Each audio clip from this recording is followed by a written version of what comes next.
Hi అండి, welcome to my channel. Yama tasty ఛానల్కు స్వాగతం. ఈరోజు కొత్తిమీర రైస్ చేస్తున్నాను. కొత్తిమీర రైస్కి ఆల్రెడీ రైస్ ఉడకబెట్టుకున్నాను. అన్నీ అలాగే వేసి చూపిస్తాను చూడండి.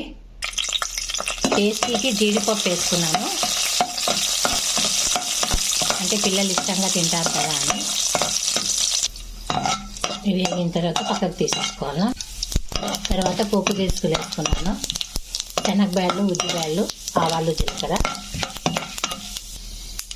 2 రెండలు కరివేపాకు, ఒక 2 కొత్తిమీరకాయలు వేసుకున్నాను.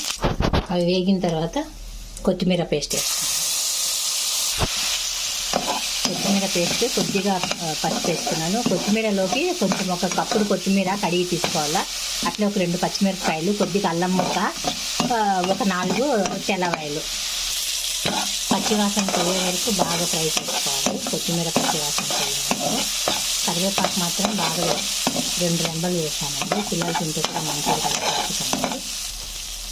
జీడిపప్పు ఫ్రై చేసి పక్కకు తీసుకున్నాం కదా, ఆ జీడిపప్పు వేసుకోవాలి. అయిపోయిన తర్వాత రైస్ కలుపుకోండి. బాగా పొడి చేసి కలుపుకోవాలి. అంత రైస్ అంతా కలుపుకున్నానండి. కలుపుకున్న తర్వాత చాలా టేస్టీగా ఉంది. ఒకసారి మీరు చేసుకొని తిని చూసి ఎట్లా ఉందనేది నా కామెంట్ బాక్స్లో పెట్టండి. ఓకే అండి, థ్యాంక్ యూ.